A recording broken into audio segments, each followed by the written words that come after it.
Tēnā tātou I whakarauika mai o tēnei hui. Nei rā tuku mihi atu kia koutou katoa. Welcome to the Charities Services annual meeting for 2025, coming to you online from Wellington. My name is Jordan Hoirara and I am the Regional Advisor at Charities Services. I'm also fortunate enough to be your MC for today's hui. I'm going to open the meeting today with karakia, nō reira. Te whakaoho I te ata nei, te ranga wairua o tāngata. Ka whakamātara, ka whakapiki, ki te ata huru, ki te ata hāhana, ki te ata kōrero, ki te ata wānana, he whakatau ki runga a ki raro. Ka tū ko rongo ki te whai ao, ki te ao mārama, whiti whano haramai te toki, haumi e, hui e, tai ki e. We know that it is a really busy time of year for everyone, so we appreciate the time you have taken to be with us today. The annual meeting is a chance for us to reflect on the past year's work, to share information, and it is also your opportunity to ask questions. Before we dive in, let's quickly run through a bit of housekeeping. You will be muted throughout today's meeting. However, you can ask questions by using the Q&A function. If you'd like, you could try out the Q&A function now to tell us how many of our annual meetings you have attended. Type 1 if this is your first. Please remember, when asking questions, to keep them simple. We want to ensure that any questions that get asked provide value to all attendees. So please refrain from asking questions that are specifically about your charity. We're thrilled to see such great engagement already. Over 70 questions were submitted before today's session even began. We have combined similar questions to help us answer as many as possible today. While we may not answer every single question submitted, they are very important to us and help us to reflect on our work. We know we always receive a lot of great questions, so apologies in advance if we don't get to them all today. With an online meeting comes some challenges. We're hoping this will all go smoothly, but if there are any technical issues, please bear with us. We'll do what we can to fix them on our end. The meeting is being recorded and will be posted on our website. So if you miss anything or need to leave earlier than expected today, rest assured you can come back to it later. This will be promoted through the December edition of the newsletter and emailed to everyone that registered for today's meeting within the next 2 weeks. Today, we are joined by the Minister for the Community and Voluntary Sector, the Honourable Louise Upston, newly appointed Chair of Te Rata Atawhai, the Charities Registration Board, Jane Wrightson, and board members. Tēnā koutou. We also have our Deputy Secretary, Rachel Leota, and our Director, Charlotte Stanley, with us today. Tēnā kōrua. And of course, most importantly, we are joined by you all. We are thrilled to see so many of you here today. The advantages of running a digital meeting is that we can connect across Aotearoa, so we're really looking forward to today. In the attendee pack that we sent to you last week, there is an agenda, a bit of information on today's speakers, the charity sector snapshot for 2024-2025, and how to use Microsoft Teams. Minister Upston will open today's meeting and will be followed by speeches from Jane Wrightson, Rachel Leota, and Charlotte Stanley. We will have 2 information sessions. The topics are the benefits and obligations of being a registered charity, and annual reporting from a funder's perspective. We will have a 10-minute break, then finish up with a question and answer session with Charity Services staff members. The plan is to close the meeting around 2 p.m.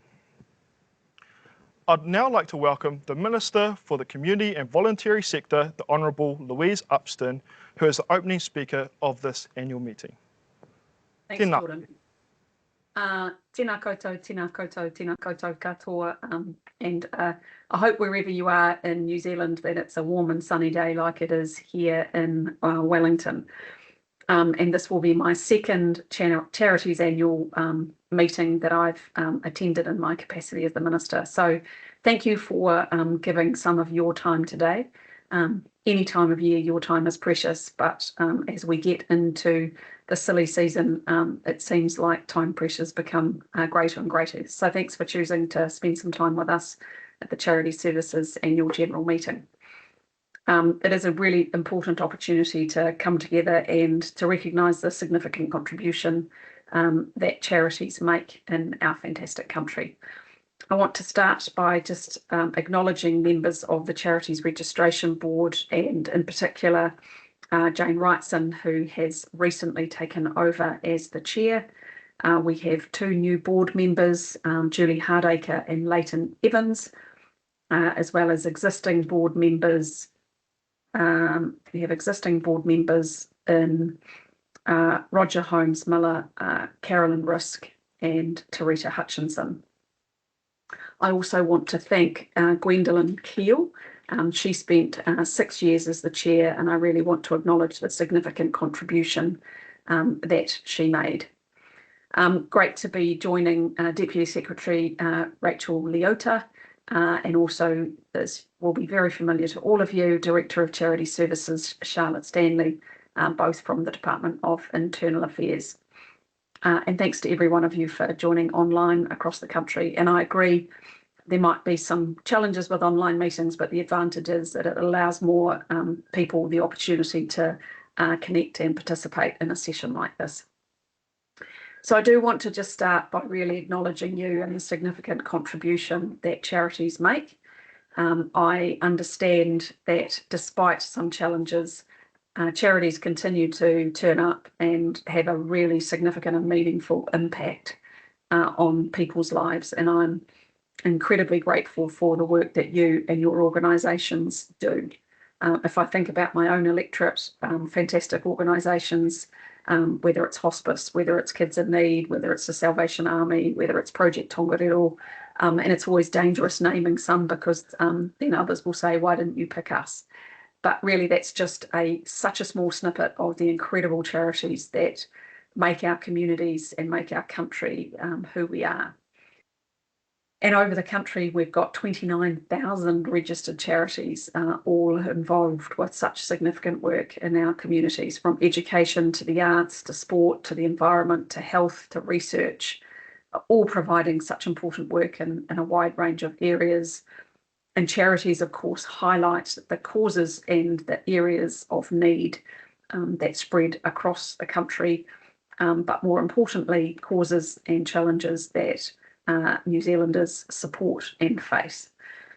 So I see people generously giving their time on a regular basis to support the work of charities. And if I think about the number of volunteers across the country, 170,000 who give 1.4 million voluntary hours every week. That's a phenomenal number for a population of our size.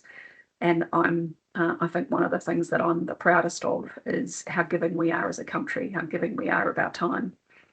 And then, of course, we do know that it's volunteers who come out in difficult situations. Just this weekend, and now the Tongariro fire, and the volunteers from fire brigades, as well as the community organisations that are involved on the ground. But then recent weather events in Canterbury and Southland, they've also turned out to support people in their times of need. During National Volunteer Week and the big shout out campaign in June, it's always great to have the opportunity to thank people and spend time with volunteers who give up their time selflessly. And I do know, when we have challenging economic times, sometimes the availability of people's time to volunteer is more restricted. And I know that that has provided some challenges. I was recently at the Volunteering New Zealand annual hui, and I thought a really great part of that was the inaugural National Volunteer Awards. So being able to recognise the volunteers who help coordinate the opportunity of others to volunteer, and of course the organisations they volunteer for. This level of support doesn't just happen, as each one of you will recognise. but it is a testament to the generosity and hard work and dedication of people like you. So as the Minister for the Community and Voluntary Sector, I want to make sure that I'm supporting a sector that has meaningful and lasting impact on the people and communities that we serve. And part of that is how do we ensure government, business and community are better working in alignment, each sort of playing the role that we can.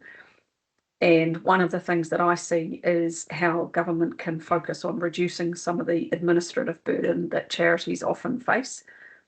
And so I'm always very keen to hear if there are regulations that get in the way of your charities being able to maximise its impact. And now that we have a Minister for Regulations, really keen to get any examples of those that we can work on getting rid of so that the work that you and your organisations do have a greater impact.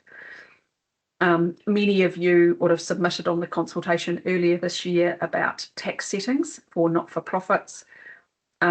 This is work that my colleagues are leading, and so I'm not going to touch on that further, but other than to just let you understand timing, and I understand that final decisions will be made in 2026. So thank you for those that were involved in the consultation.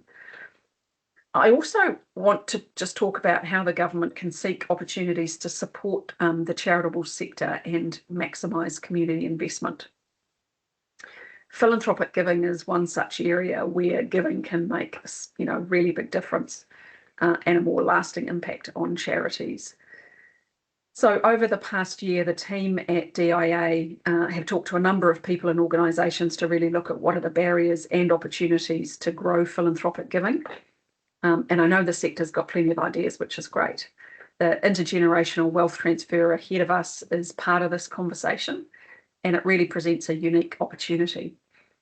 Estimates indicate that inheritances in New Zealand could be worth as much as $1.6 trillion over the next 25 years. So if you think even a small portion of that being directed to charitable bequests would have a massive impact. So I want to support charities to maximise this opportunity, and I'm particularly interested in how we can prompt people to consider leaving a gift to charity in their will. I also know how important it is to boost public awareness of the amazing work that charities do. So as part of that work, the department is again going to focus on the 12 Days of Giving campaign this year. And it's about inspiring New Zealanders and highlighting the impact that giving, big and small, can have. If I think about some of the charitable organisations that I've met over the year, some have had campaigns that says, one for the equivalent of a coffee a week, our organisation can do Y. And it's really making those small but often and regular and reliable donations connected to the impact that the work does. So it's not just about the big end of town. We want to encourage regular giving for the majority of New Zealanders.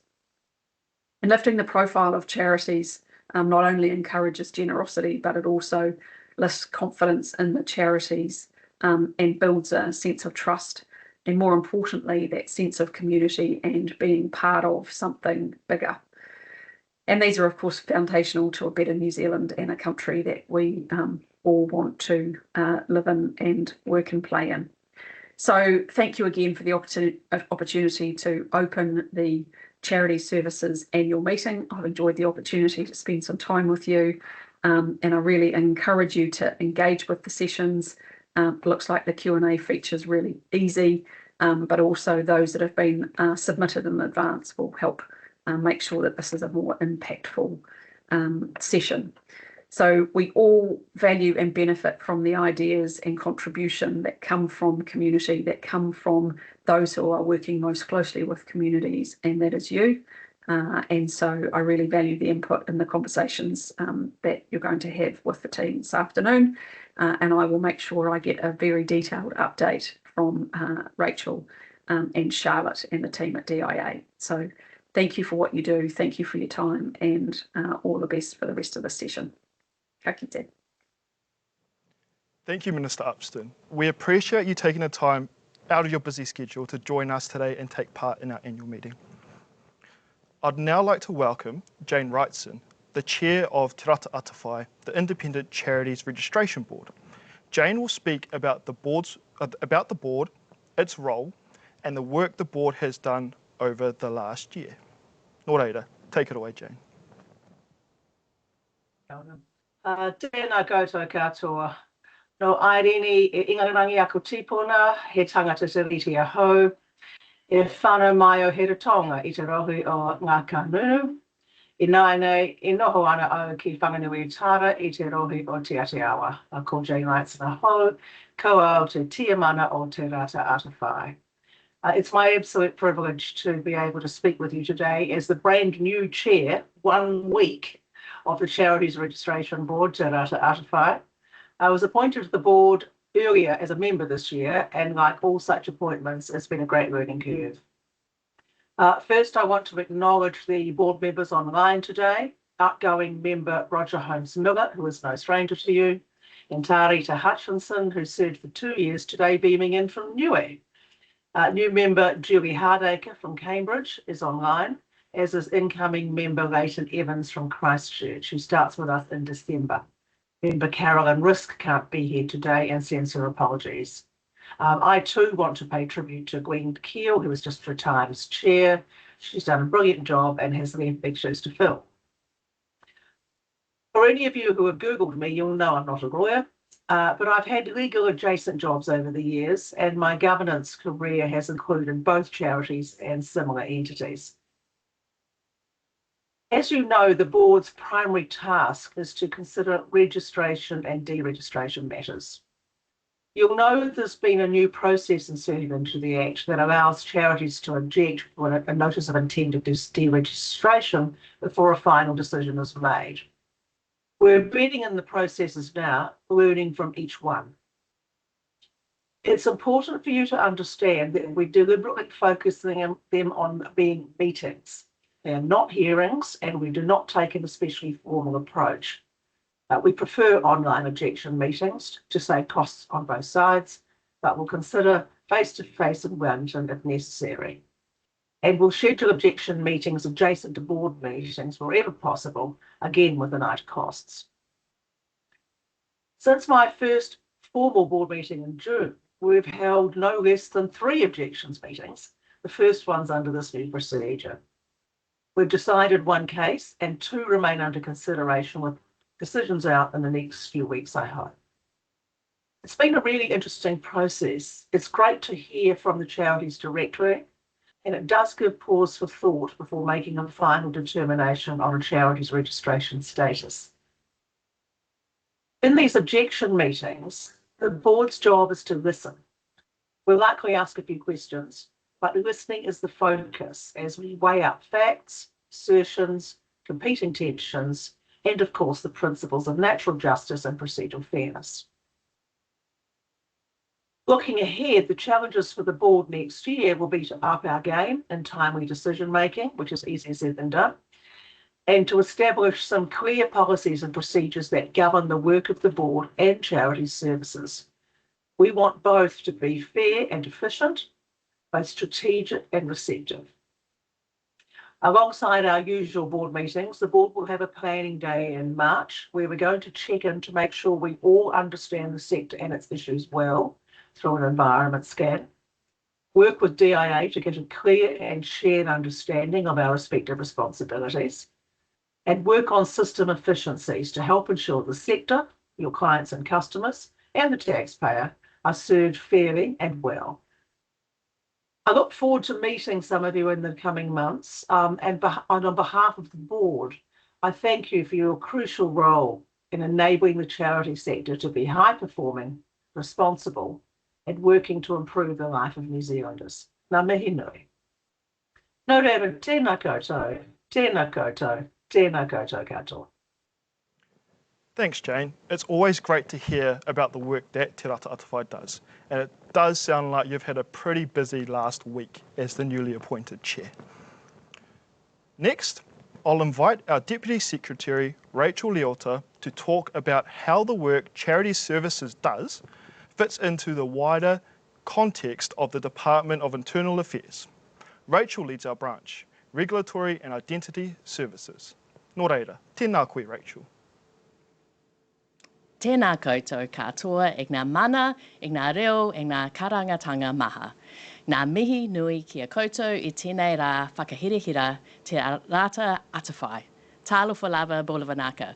Warm greetings to the Honourable Louise Upston, Minister for Community and Voluntary Sector. We appreciate the leadership and commitment in this sector, Minister. I would also like to acknowledge Jane Wrightson as the Chair of the Charities Registration Board, Te Rata Atawhai, and the board members present today, Roger Holmes-Miller, Tarita Hutchinson, Julie Hardacre, and the incoming member, Leighton Evans. Your contributions are essential. I also want to acknowledge the Director of the Charities Services team, Charlotte Stanley, and her terrific team for putting this together and all of the mahi that they do throughout the year. But I want a special welcome to you as our audience today of our dedicated leaders and kaimahi across the charities sector in Aotearoa, New Zealand. Ngā mihi nunui katoa. Ko Rachel Leota tōku ingoa. I am the Deputy Secretary for Regulatory and Identity Services at the Department of Internal Affairs. And it's a real privilege to be here today to speak about the vital role the Charities Services team plays in upholding the integrity of the charitable sector in our country. Charities are at the heart of our communities. They provide essential services, advocate for those whose voices are often unheard, and bring people together in the pursuit of shared values and aspirations. But with this privilege comes responsibility. An appropriately regulated charity sector is not just a matter of compliance. It's a cornerstone of public trust and confidence. When New Zealanders donate their time, money or resources, they do so with the expectation that charities are operating transparently, ethically and in alignment with their stated purpose. Charities Services, as part of the Department of Internal Affairs, plays a critical role in ensuring this trust is maintained. Through registration, monitoring and education, we help ensure that charities meet their legal obligations while supporting them to thrive. Regulation is not about creating barriers, it is about creating clarity, consistency and confidence. The Charities Services team is here to assist charities, not just to enforce the rules, but to guide, educate and support. The team offers resources, webinars and direct support to help charities understand their obligations, from annual reporting to governance best practices. We know that many charities are small, volunteer-led and stretched thin. That's why our approach is grounded in partnership and empathy. As part of the Regulatory and Identity Services branch, the Charities Services team works alongside other regulatory functions such as identity services, digital safety, gambling and anti-money laundering and countering financial terrorism, teams to ensure that the identity, integrity and transparency are upheld across the public and community sectors. Our work is interconnected and our goal is to make it easy for charities to do what they do best, what you all do best, serve our communities. A well-regulated sector benefits everyone. For the public, it means confidence that their contributions are making a real difference. For charities, it means a level playing field and a framework that supports sustainability and growth. For government and funders, it means assurance that the public and private investment is being used effectively and responsibly. Today is about recognising that work and also about reaffirming the shared commitment we have to a sector that is trusted, transparent and thriving. As we look to the future, we remain committed to evolving our regulatory approach to meet the needs of a changing sector, one that is increasingly diverse, innovative and responsive to complex social challenges. No te roro, nāko te roro, ka ora ai te iwi. With your food basket and my food basket, the people will thrive. This reminds us that collaboration is key. Regulation and support are not opposing forces. They are complementary. Together, we can ensure that the charitable sector continues to flourish, grounded in integrity and driven by compassion. Ngā mihi nui ki a koutou katoa. Thank you for your dedication, your mahi and your commitment to making New Zealand a better place for all. Tēnā koutou, tēnā koutou, tēnā tātou katoa. Thanks, Rachel. Really interesting to see how charity services fits into the wider department's mahi. Finally, let me welcome Charlotte Stanley, the Director of Charities Services, who is going to talk about the work the team have done over the last year and also look at the year ahead. Welcome, Charlotte. Thank you, Geordie.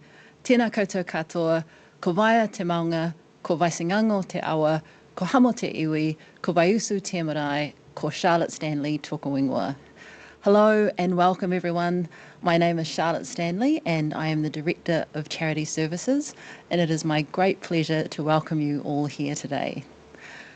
I understand that there are quite remarkably over 1,000 registrations that we've received for today's meeting, so we sincerely thank you for taking the time to come along today, and we hope that you find today valuable. I'd also like to thank our Deputy Secretary, Rachel Leota, for warmly welcoming our distinguished guests on behalf of the department. These relationships are vital to our work and the successful operation of the Charities Regulatory System. We deeply appreciate the support of Minister Upston and the dedication of the Charities Registration Board. Public support is essential for a thriving and sustainable charitable sector. When people trust charities, they're more likely to donate, volunteer, and offer other forms of support. We understand that many of you are currently facing challenges with public trust, which is affecting your ability to make the greatest impact in your communities. One of our key responsibilities under the Charities Act is to increase public trust and confidence in the sector. We know that this can be achieved through effective regulation by promoting transparency, accountability, and deterring misconduct. That's why we've made increasing public trust and confidence through effective regulation our strategic priority for the next 3 years. As you've heard, this annual meeting is an opportunity for the sector to engage with us directly. We've invited questions in advance, and I'd like to thank all of you who have submitted those and taken the time to share your thoughts. As Jordan said, we will really try to respond to as many of those questions as we can in our panel session. The questions we received covered a range of topics, but some, quite interestingly, focused on compliance in the sector and how this can be improved. This aligns with one of our strategic focuses, increasing compliance in the sector. We plan to do this in a number of ways. We're working to improve both the number and the depth of annual report reviews, ensuring that they're meaningful and followed up with appropriate outcomes. We're also increasing our charitable purpose reviews to ensure organisations are genuinely delivering on their stated charitable purposes. Our audit plan targets key risk areas to the sector, including misuse of charitable funds, governance failures, private benefit risks, and ongoing non-compliance. We're confident that framing audit outcomes around risk reduction and public benefit will improve transparency and strengthen the sector's credibility. And wherever possible, we will share our findings and interventions with you and the public. So that's our plan for regulation and how we aim to support the sector in building public trust. Now a quick look at some highlights in the past year. As part of your attendee pack, you will have received a snapshot of both the sector and our performance over the past year. I'd like to take a moment to highlight a few key achievements that reflect the hard work of the team this year. Firstly, we are acutely aware of the current wait times for new registration applications, and the frustration and inconvenience this may have caused. While the delays are a high priority issue for us, I also want to acknowledge that this year we've still assessed more applications than ever before. The increase in volume of applications has been significant, and we'll speak more about how we're addressing this later in the meeting. We've also made strong progress in our investigations work, some of which will become public in due course. And what I'm especially proud of are the strides we've made in improving resources and strengthening our direct engagement with the sector, all with the intention of making it easier for charities to comply with their obligations. The most significant of these are the new reporting guides that have been developed for Tier 3 and 4 charities, and extremely well-attended webinars and community sessions. In the last year alone, over 6,400 people have attended one of our events, and even more are viewing these recorded sessions online. We recognise the charitable sector is a cornerstone of Aotearoa's social, cultural and economic well-being. It plays a vital role in supporting communities and contributes significantly to the strength of our social fabric. And that's why we've worked hard to expand resources, deepen engagement and improve our effectiveness as a regulator. We look forward to sharing even more progress with you, with the goal of supporting a thriving and well-regulated charitable sector so that the public can have confidence in the vital work you do for our communities. Thank you. Nō reira, tēnā koutou katoa. Thank you, Charlotte, for taking the time to explain the work of Charities Services and what we've done over the last year. That concludes the speech part of the meeting, and now we're moving into the information sessions. The topics we're covering today have been shaped by the feedback you've shared with us through webinars and community sessions throughout the last year. A big thank you to all those that have attended an event. I'd like to welcome Lisa Pantaliva, who is a registration analyst. Her and I are going to have a discussion about the benefits and obligations of being a registered charity. Thanks for joining us today, Lisa. Before we dive in, could you tell us a bit about your role at Charities Services and what your work involves? Hi, of course. So I'm Lisa, I'm a Charities Registration Analyst, and my work involves assessing how the organisations demonstrate public benefit and apply their resources to the charitable purpose, to ensure that overall they align with the Charities Act 2005 and maintain the integrity of the register. I'm here today to talk about what it really means in practice to be a registered charity, not just in title, but in the obligations it brings, as well as the benefits, and how it all connects to good governance, public benefit, and maintaining public trust and confidence. Interesting. So when we talk about becoming a registered charity, people often think about the benefits such as funding and tax advantages, but there's more to it than that, right? Absolutely. So we all know that benefits include access to funding and, for those that qualify, some tax exemptions. But what gets often overlooked is that one of the biggest benefits is actually public trust and confidence. You know, being listed on the Charities Register tells funders, donors and your community that your organisation operates transparently and is accountable to that public. And as well, it's overall advancing genuinely that charitable purpose. That kind of trust opens up not just doors in the financial support, but also overall deeper engagement with the community that you actually are helping. So the Charities Register, it provides transparency and accountability that helps create trust? Exactly, and to maintain that trust, it's really important that charities and officers understand their governance responsibilities. You know, this is generally established in the organisation's rules. This might be an organisation's trust deed, charter or constitutional document, and lays out the organisation's specific rules and governance responsibilities. That makes sense. I guess it's the visibility that transforms the governance responsibilities into a matter of public trust as well as public confidence. Exactly, and that's why understanding your rule document is vital, as it helps your charity make legally sound and ethically credible decisions about partnerships, funding, and general resource use. Interesting. So let's unpack the governance responsibilities a little bit more. In particular, what are some of the key obligations that come with being a registered charity?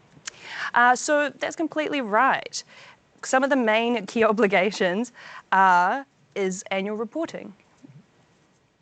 Yes, and I guess reporting to charity services each year is an important obligation, which allows your charity to show that your activities are directly serving charitable purpose. So depending on the size of your organisation, you'll need to either submit a performance report or, so that's for the smaller charities, which we call Tier 3s and Tier 4s, or financial statements for the larger Tier 1 and 2 charities. And that information is published on the Charities Register. This annual reporting process ensures transparency. It means that the public can see how your funds are being used and what kind of impact your organisation is actually having. Exactly. So annual reporting isn't just a compliance obligation. It also enables the benefits we talked about earlier, public trust and confidence. Exactly, you know, and that ties directly into that key responsibility, which is demonstrating this public benefit. It's not enough for your rules to have a charitable purpose. You know, you actually have to show in practice how your activities are actively serving the public good. You know, Charity Services relies on this annual reporting to keep up this transparency and accountability for the Charities Register. It's an ongoing obligation. If a charity isn't applying its resources consistently with its purpose, or if governance isn't being carried out responsibly, that's when we may need to step in. Right, and I guess that's probably why governance is such an important topic. And part of good governance is understanding your legal structure. So if someone's sitting on a board or committee and they're not quite sure what their legal structure actually is, what should they do? So that's a great question, and it happens way more often than you think. So every charity officer actually has an obligation to know their legal structure and their governance system under the Charities Act. But overall, it builds confidence within your governance team.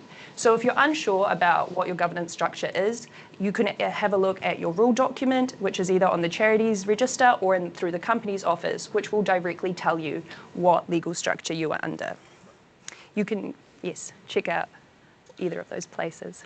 So let's talk in a bit more detail, because the legal structure does shape how charities make decisions. Is that right? Yeah, absolutely. Knowing your structure helps identify who holds liability, what rules apply, and how the charitable purpose is made through the decisions, and the decisions are applied. It also builds confidence, as I said before, within your governance team, and that is that key to staying compliant and effective.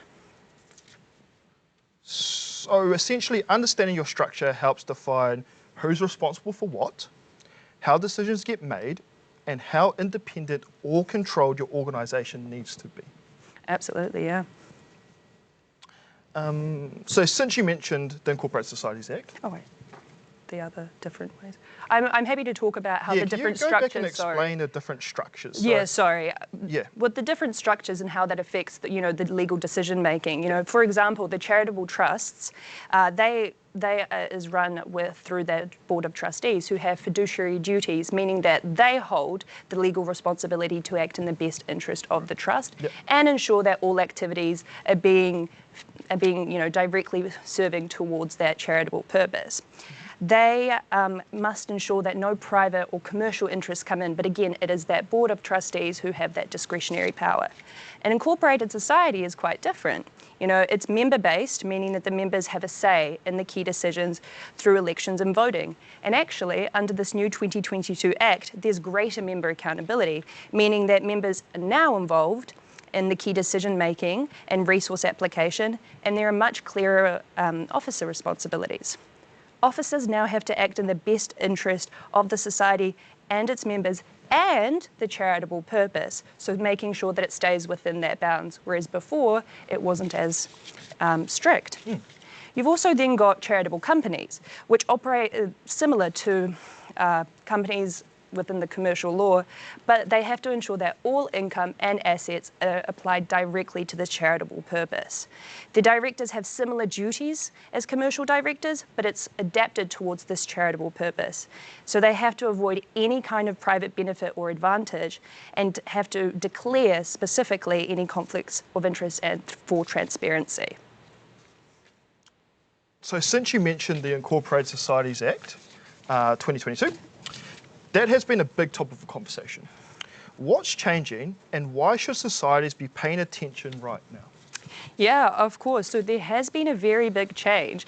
And if you are not an incorporated society or an informal group, just remember that there is no governance under any specific piece of legislation, those members hold personal liability. Now, specific with this Incorporated Societies Act, it's really important to understand that every society that is incorporated as an incorporated society has to act before the 5th of April 2026.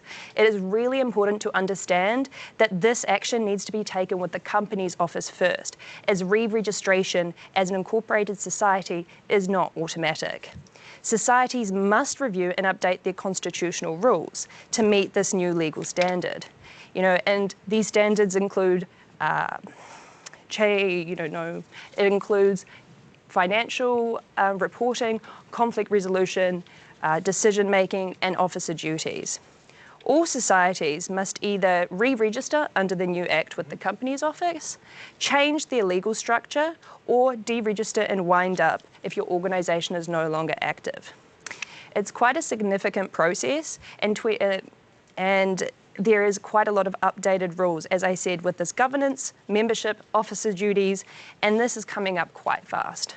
Yeah, so just to confirm that the process is firstly done with the Companies Office first and foremost.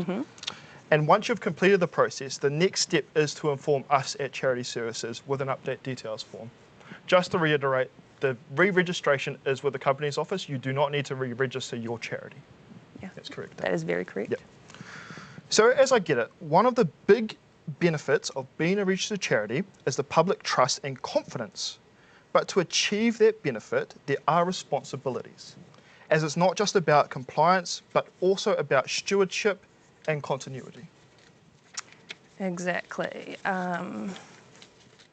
It is indeed. And you have to make sure that there is this recognition, the recognition that gives you being posted on the register ensures that you will get that benefit of the credibility from the public consistently and the good governance. However, you have to ensure that those reporting and the conflict management is put forward. Yeah, so I guess understanding reporting, or annual reporting essentially, ensures transparency and accountability, but also understanding your structure for consistency and confidence and decision making as a charity.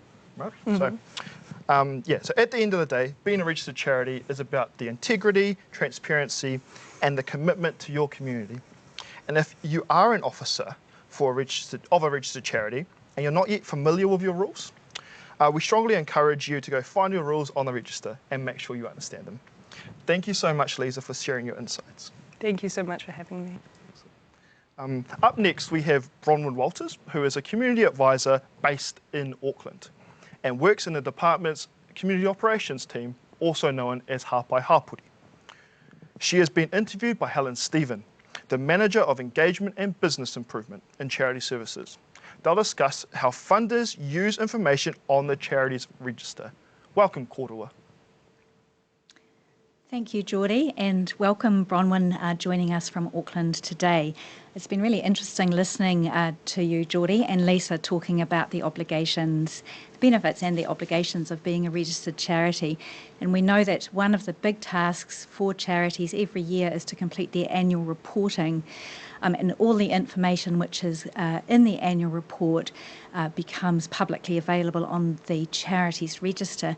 So Bronwyn, we really appreciate you joining us today to talk about the value of this information on the Charities Register, the value of the information that comes from the annual reporting that charities do, from your perspective as a funder. So thank you for joining us. Perhaps to start off, Bronwyn, you could tell us a little bit about yourself and your role in community operations, or Hāpai Hāpori. Kia ora koutou everyone. Ko Bronwyn Walters toku ingoa. I'm a community advisor with Hāpai Hāpori, and we're responsible for administering grants and delivering community advisory services across all of Aotearoa. We have 16 regional offices, and I'm based in the one in Manukau in Auckland. We provide funding for charities and other non-profit organisations, and we support both operational and project costs for a wide range of organisations. We have over 20 different grants that we administer. And if you're interested in finding out more about funding, I'm not going to talk about that too much today, but you can have a look at our website, communitymatters.govt.nz. Thanks, Bronwyn, and we'll make sure that all attendees have that website website address shared with them in our follow-up correspondence. But can you tell me, how much funding do you administer, or does Hāpai Hāpori administer each year? We administer well over $300 million of funding every year. Wow, that's a lot of funding. Can you tell us a little bit about how Hāpai Hāpori uses the information that's on the Charities Register? We use all of the information that you put up on the Charities Register. So we go and we can have a look and we check who are your current officers and committee members. We check your contact details, especially if they're different from the ones that you've put onto our online grant system. We have a look at your organisational deeds and the structure of your charity. We check if your charity's returns are up to date, and we have a look at present and past annual returns that you've put up. That's interesting to me, because that tells me how important it is for charities to keep their information up to date. Can you tell us a little bit more about how the annual reporting is used to inform funding decisions? Yeah, absolutely. So obviously the most important thing is what you write in your funding application, but we also, of course, look at what you put on all your public-facing websites, and very importantly, what you put on the Charities Register. So we have a look at your statement of service performance, because that's a really great summary of what you do and what you've done the past year. And we look to see if it matches what you've applied for funding from us. We also use the annual report to look at your financial position. And so we look for things like expenditure deficits, so big expenditure deficits, really small amounts or really large amounts of working capital, and significant changes between different financial years, which might affect your ability to operate if we were to give you a grant. And we understand there's a lot of reasons why these things might occur, but we do have a look at financial information and see what's been happening in your charity. Thank you. I'm interested in how much attention you pay to the statement of service performance, which is where charities can record their activities over the previous year. I understand that aspect of reporting is less constrained or prescribed than other aspects, but it's helpful if a charity provides more information rather than less in that aspect of their reporting for you to understand their activities. And also the importance of the financial information as well. Okay. Do you look at the annual return as well as the financial statement or the performance report?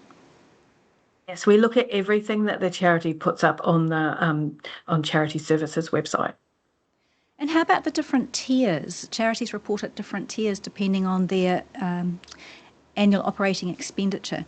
Do you look at the different tiers differently when you're considering funding decisions? Absolutely. So we, all of our community advisors are community people, and many of us also volunteer in the sector, and we have a really deep knowledge of the different tiers and the different challenges that faces those tiers. So we're also really familiar with the different levels of reporting that goes into all the different tiers. And so what we'd expect from a Tier 4 organisation is really different than what detail we'd expect from a Tier 1 charity.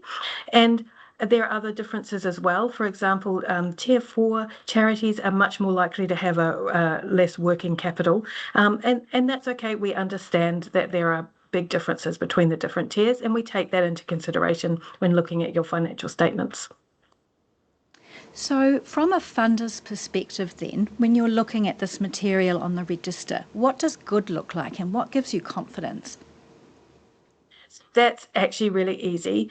Good is that your annual returns are consistently on time and that they're fully completed.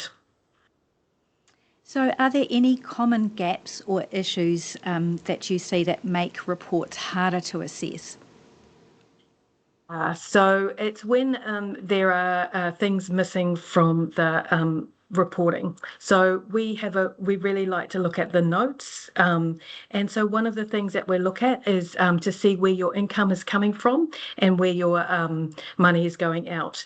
And it's really useful to understand that level of detail for us. In the funds that we administer, our committees don't want to be the only people funding into organisations. So it's really important for them to know that charities have a diverse income stream. And in addition, it's important that all of our charities and people that go into grants with us have read the terms and conditions, because in the terms and conditions there's almost always a statement that asks you to acknowledge the receipt of the grant as a separate entry to your financial statements or in a note in your financial statements. So we have a look to see if that's there. Other things that we look for are also related party transactions, and so quite often they're blank. And so that's another part of the detail in the annual reporting.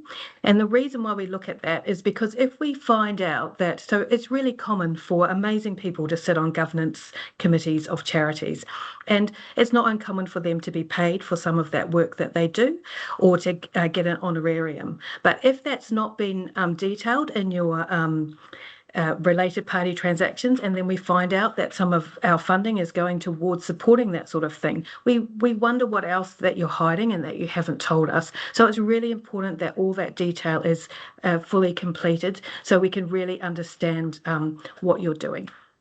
Oh, thanks, Bronwyn. Those are really fantastic insights. Really paying attention to the notes to your performance report or your financial statements, and make sure you include your related party transactions if you have any, and also to be aware of the terms and conditions of your funding so that those are reflected in your annual reporting as well. Those are fantastic insights. Thank you, Bronwyn. Finally, what advice would you give to those charities on how to go about improving? The advice that I would give is to jump on to the charities website, because you guys have amazing resources on there. You have great templates, you have blogs, and you also have, we've had feedback from the sector that your staff are really helpful and supportive when they're contacted with queries. So my suggestion is everyone takes a really good look at the resources that you provide, and that will really help them complete their annual returns really thoroughly. Thank you, Bronwyn. Thank you so much for joining us today. I personally have learned quite a lot from you around the real value of the annual reporting a charity does when you're thinking about funding and making decisions about funding. So not only is reporting an obligation for charities, but actually it has a real advantage for charities to report well. So thank you so much for joining us today and describing that perspective to us. Over to you, Geordie. Awesome. Great work, Korua. Thank you for your presentation. It was helpful to learn what funders look for in performance reports and where charities can find more information about funding. A huge thank you to the speakers so far. Now we find time for 10 minutes, also known as a break. You could use the time to grab a quick cup of tea or stretch your legs, and we'll be back here at 1:35. Welcome back. We are now going into the question and answer session, or part of this meeting. Our panellists are ready to go. And before we start, I'll introduce our panel members. We have 4 Charity Services staff with knowledge covering various areas of the unit. To my right, I have Lucy Beeler. She is our Principal Advisor, and she provides strategic advice across the whole of Charity Services. Next, Charlotte Stanley is the Director of Charity Services.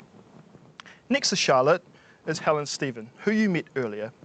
She is the Manager of Engagement and Business Improvement. Her group educates charities on their obligations, processes charities' annual reports, removes charities which fail to meet reporting obligations, and supports our systems. And last but not least, Metua Sadler. He is the Manager of Regulatory here at Charities Services. His group, under delegation from the Charities Registration Board, registers charities, investigates non-compliance and serious wrongdoing under the Charities Act 2005, and supports board function. Welcome to you all. We have time for about 20 minutes of questions from the audience. So please pop them in the Q&A box and we will try and answer as many as we can. In this section, we will also be answering the questions that were submitted before today's meeting. We may not get to every question today, but they are all appreciated and help us reflect on our work. It really does help if they are general questions, so everyone in the audience can learn something. If you have a specific question about your charity, please send us an email. So, without further ado, the first question is, what are the top 3 priorities for charity services moving forward? I'm going to take that question, Geordie. And before I answer, I just want to say this may sound like a patsy question, but I'm very pleased to say that one of you out there actually did ask this, and as a director, I am thrilled to talk about what we're doing for the next 3 years. So I talked a little bit about this in my speech earlier, but our top 3 priorities under the umbrella of building public trust and confidence through effective regulation are protecting the integrity of the register, increasing compliance, which I've talked about, and encouraging effective use of charitable resources. So those are our main focus areas, but we've also got a number of key projects on the way, which is to pick out the key ones for us, I think, are updating our registration process. We have the new audit plan that I've talked about. We're looking to make significant improvements in our support of the Charities Registration Board. And we're looking for ways to modernise and create efficiencies with the use of technology. Thanks, Geordie. Great answer, Charlotte. The next question, you spoke about it a little bit before, but can you please give us an update on the delays for registration of new/revised constitutions or rules to be aligned with the legislation taking effect in 2026?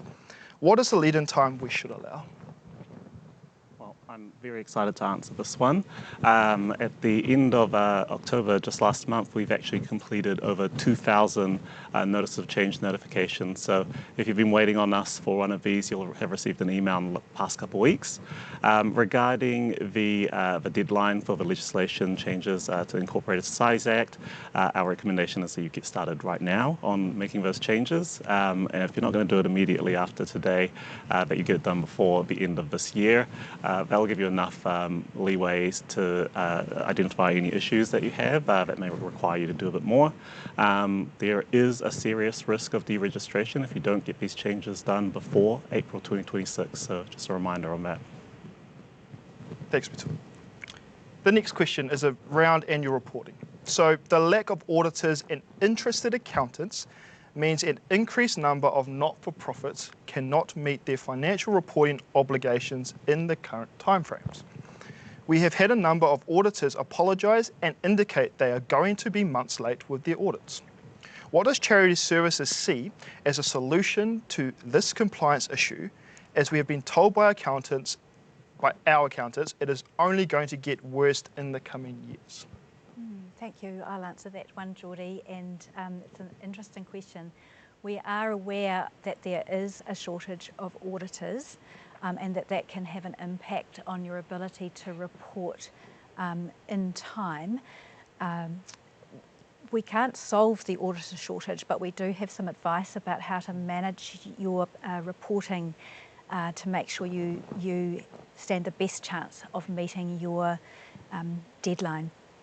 First of all, as your financial year comes to an end, make sure you've engaged with an auditor early and make sure that you're well prepared to complete your financial statements and your performance report promptly after the end of your financial year, so that you can supply the auditor with everything they need as soon as possible. That will give you the maximum runway to complete the audit prior to the due date of your annual reporting. Another thing to be aware of is if your auditor comes back to you and asks you for more information, make sure you get that back to your auditor promptly, and that will enable them to complete their part of the process as soon as they can. Ultimately, it's the charity's responsibility to file their annual report with Charities Services, so you need to make sure that you are controlling that process as much as you can and planning for it well in advance. There are times, though, that in spite of all your best efforts, you simply can't meet that deadline, and we can consider extensions in exceptional circumstances.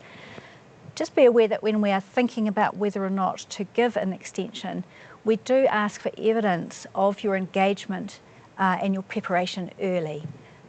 So we can certainly consider extensions where the circumstances demand it. It's always important that you engage early with Charity Services when you anticipate problems. A final tip too for everyone who's listening is when you seek to engage in an auditor, in spite of the shortage of auditors, if you're required to complete an audit under the Charities Act, do make sure that your auditor is a qualified auditor. That's some great pieces of advice. Thank you for the detailed answer, Helen. The next question, okay, so we've had quite a few questions about tax, obligations and potential change. How much can Charity Services say on this topic?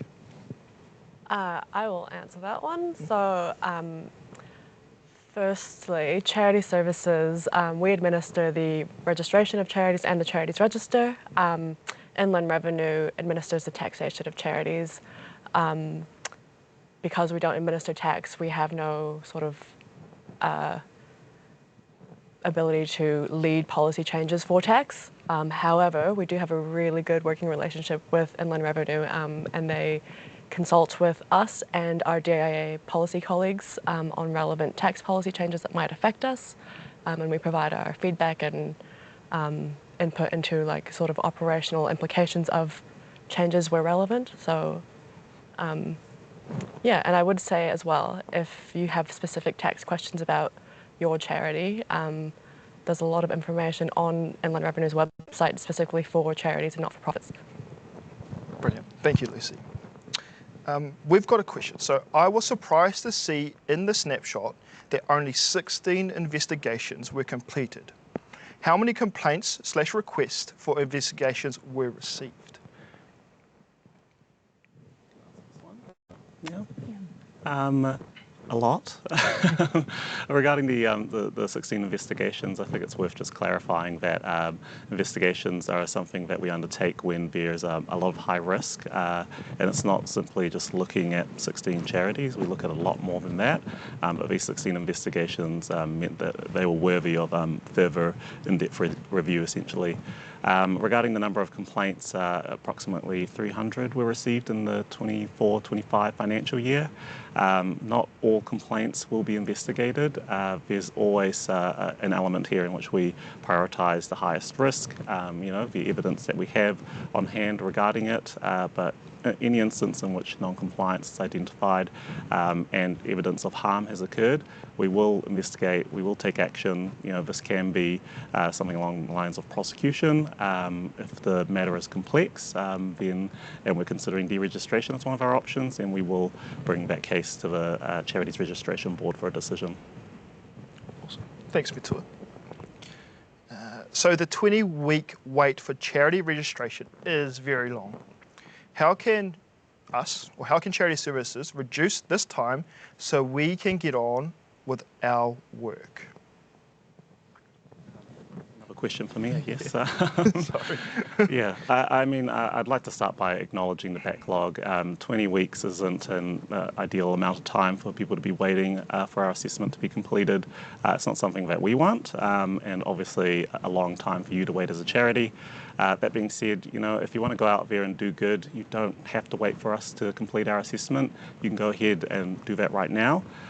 In fact, part of our assessment when we're looking at charities that want to be registered is to have a look at the activities that you're actually doing. So if you're able to show that, it's going to make it a lot faster for us to complete our assessment.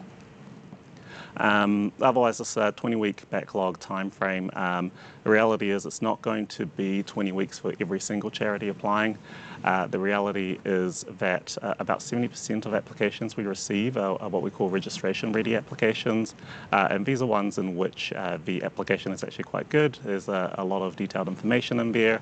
Our questions are answered reasonably promptly, and there's a lot of evidence to show that you know, you're going to do what you want to do. So these ones are pretty quick and simple, and they don't take 20 weeks to complete. I'd say the time frame that we have is probably more representative of this other 30% of cases. These can be extremely complex ones that require just a lot of analysis and a lot of back and forth to kind of clarify what the charity is actually going to do. But there's also a reasonable majority of these where they're just not registration ready. They're missing documents, they don't have the information required, and we'll go back to these charities and ask for more information, and we just won't get a response. As an example, about 50% of applications that fell into this category were withdrawn at the end of October. So outside of the quality element, and this does take a lot of time for our people, there is also just the record high number of applications that we've received this year, and this is hundreds more applications than the previous year, and the previous year was more applications than the year before. So we're seeing a continuous steady increase in applications being received. We have put in a lot of changes in place to make our processes more efficient. We've completed more applications than ever before. Unfortunately, the increase in applications we're receiving are managing to match the pace of the improvements that we're making in our system. So we're still looking into ways to make things better and make things faster. We've got some pretty good ideas about how we can do that, and we're really expecting some big positive improvements to this deadline within 2026. If I can, I'll just emphasise one of Matua's points, because that was a lot of really valuable information, and it's just around the percentages of timeframes. And so to let everyone know that that 20-week timeframe is for only 30% of applications that we're actually assessing and registering. 70% are going through at much more normal rates. I think it's around 4 to 8 weeks. So just to let you know, we put the longest there so that we can manage people's expectations. Yeah, and like Matua said, we have plans for the new year that will reduce the backlog and also hopefully prevent backlogs from being created going forward. Thanks, Geordie. Awesome, thank you for the context. And also, it sounds really busy in the registration team, but also it also sounds like we're trying to make improvements so it's more efficient for our team, but also those charities trying to register. So thank you, Korua, for your answer. The next question, what are the rules around political advocacy for charities? In particular, can charities place political hoardings on their premises? I'll take this one, team. So first up, a reminder that we're coming to an election year, so we will be sending out reminders around what is allowed around this time of the year. There is a lot of information on our website around this. To answer this question specifically, no, hoardings are not okay, and if you're in doubt, please ask. We have issued warnings for these in the past, and we know that most people want to comply, so we're happy to answer questions if you're not sure. Thank you, Charlotte. Next question, can we now complete our performance reports as part of our annual return? Yes, for many of you, you can. If you are a Tier 4 charity, that is, if your annual operating expenditure is under 140,000, you have the option of using a combined Tier 4 form to complete your reporting. It's an online option only, so you would need to do your reporting online, but it brings together the performance report and the annual return into one document, so it's much simpler to use. And I also believe there's a webinar on our website where we go through that combined Tier 4 form too. That's right, Geordie. We have great resources on our website now focused on annual reporting and using that combined Tier 4 form to report. So do check out our website. Awesome. Thanks, Helen. Next question. What is Charities Services doing to support kaupapa Māori charities? And a follow-up to that question, do you have a directory of Māori charities? I might start with this one and then pass to you, Helen. And firstly, thank you for this. This is a very good question, and one that we've been asking ourselves as well. So on our plan, our work plan for the year ahead, we are actually taking some time to figure out what good regulation looks like for kaupapa Māori charities and also being good te tiriti partners. We work with our Pauarahi team within the department, who are our advisors in the Māori space, and this is a piece of work that we're really excited to get to. Helen, you might want to give some more detail about That's right. We work with our colleagues in Pauarahi around particular challenges that we face with kaupapa Māori charities from time to time, with specific individual charities. And we are looking to target our engagement in the year ahead to kaupapa Māori charities. One of the questions, one part of this question was how many there are, I think, or how can we identify these charities? In, I think, April 24, we introduced a new opportunity on our annual return form for a charity to self-identify as a kaupapa Māori charity. And so as charities complete their annual reporting and select that option, we're building up a much better picture of how many charities are kaupapa Māori charities. Now that data is available to the public to search as well, if anyone is interested in finding out that information. Awesome. Let me just have a look to see. All right, another question. This is a live question. What do you feel is reason for a significant increase in the number of applications to become a registered charity? Probably answer this one.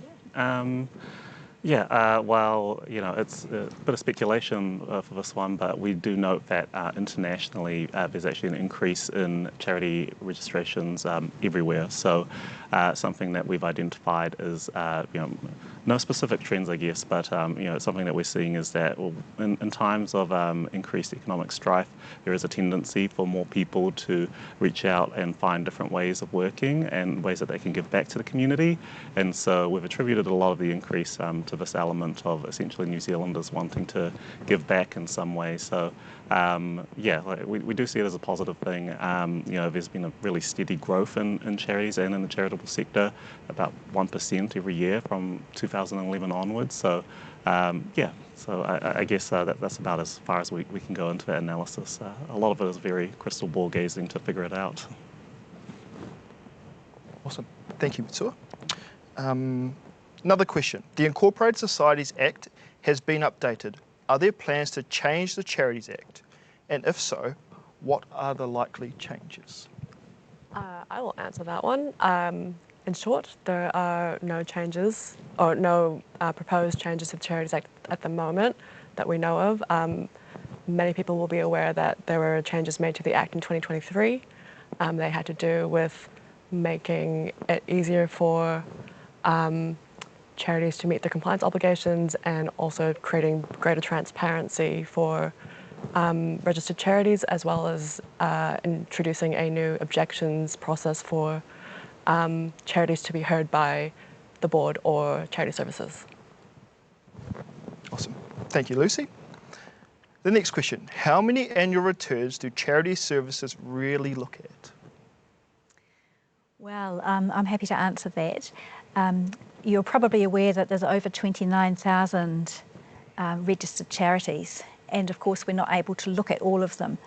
We randomly check annual returns, and we sample around 1,200 every year. I liken this a little bit to breath testing actually, where we'll make a random selection and we'll look to see whether or not that charity's annual reporting is compliant with the reporting requirements. Where we find non-compliance, we do follow up with that. And actually it's been nice to see how quickly charities are responding to our request for more information and completing good compliant annual returns. Awesome. Thank you, Helen. Doesn't seem like we've got any questions. So I'm going to ask a question. We've talked about reporting tiers a lot in the meeting this year. If I'm unsure what reporting tier or what category I sit in, where's the best piece, or where do I go to find out what tier my charity report's at? Does anyone? I can answer that one.